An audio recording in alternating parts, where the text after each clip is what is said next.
नमस्कार दोस्तों, आज हम 9वीं कक्षा हिंदी का 8वां पाठ उड़ान इस पाठ का स्वाध्याय यहाँ पर लिखने वाले हैं। अगर आप नए हो इस चैनल को तो चैनल को सब्सक्राइब कीजिए, बेल आइकन दबाइए।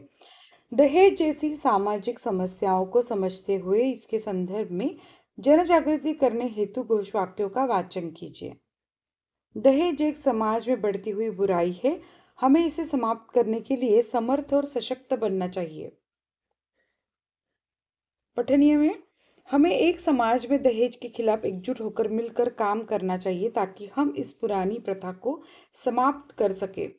घोषवाक्य एक, अनमोल से भी अनमोल है बेटी, फिर से दहेज क्यों बेची।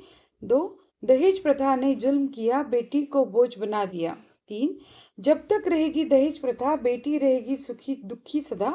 चार, बेटी कोई वस्तु नहीं दहेज से जो बिक रही।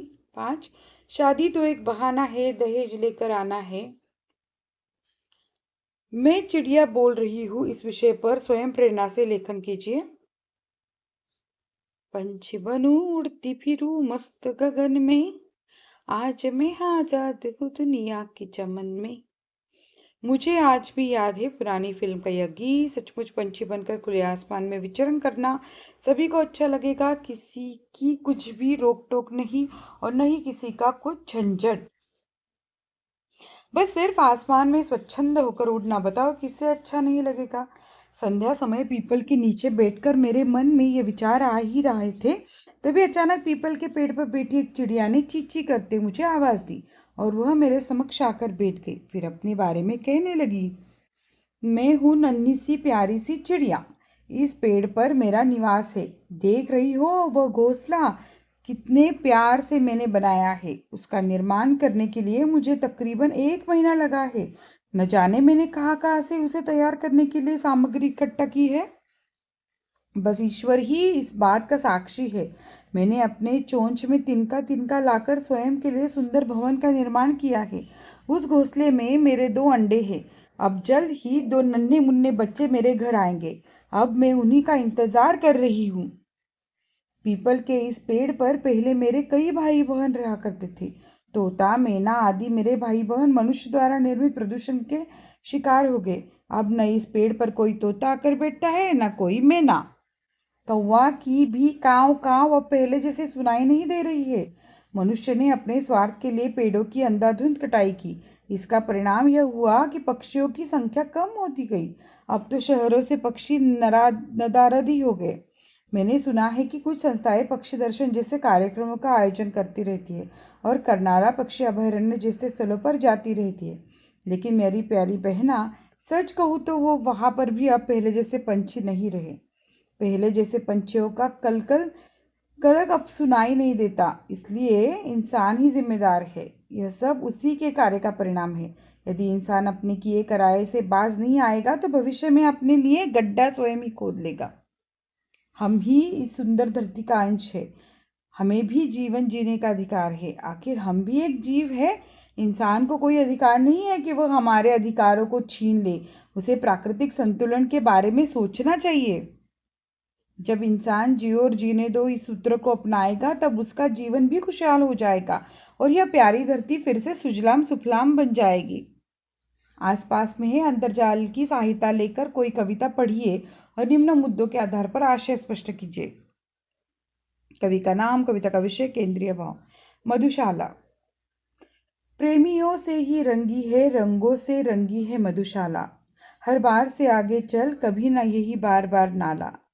जीवन रूपी प्याला देख कर जियो जी भर कर, पर कभी कभी रूपी साखी मुझ पे मेरे ही रूप में बोला, तू मेरा अंत नहीं, तू मेरी मुखपृष्ठ है, तू मेरी आराध्य वस्तु है, मेरी पूजा तू ही है। मधुशाला के छोटे अंश से ही कविता का केंद्रीय भाव और संदेश स्पष्ट हो जाता है। कवि का नाम हरिवंश राय बच्चन। कविता का विषय मधुशाला, केंद्रीय भाव, प्रेम जीवन का अद्वितीयता और सार्थकता।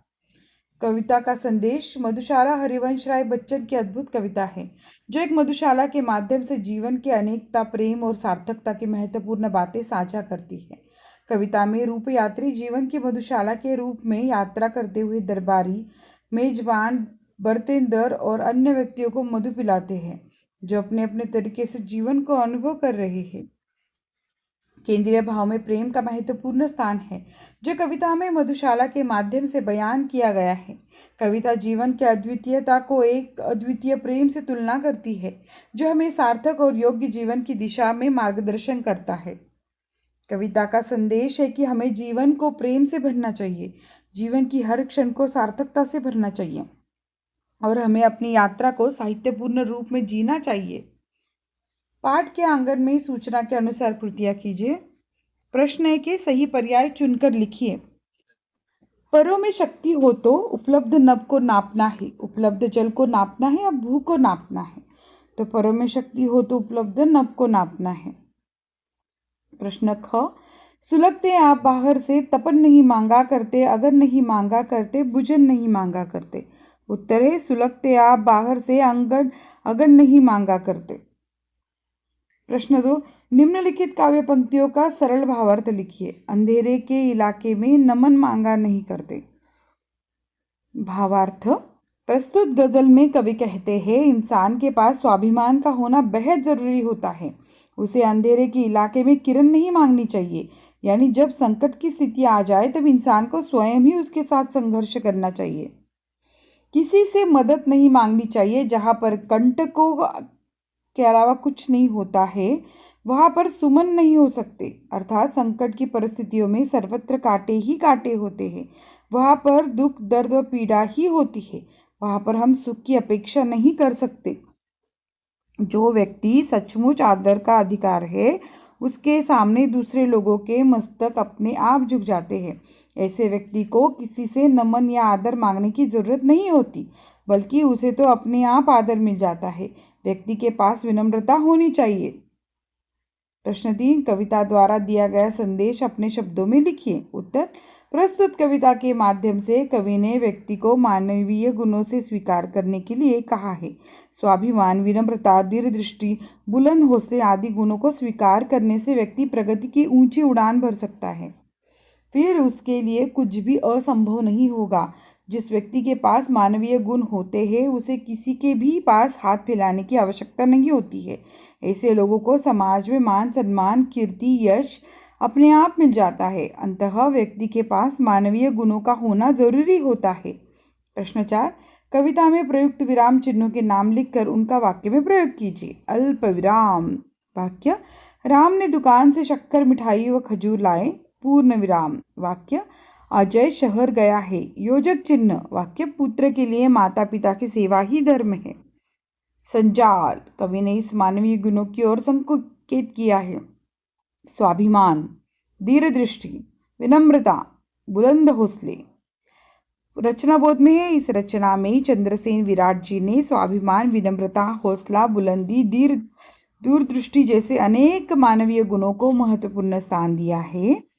धन्यवाद दोस्तों, यह वीडियो यहाँ पर समाप्त होता है।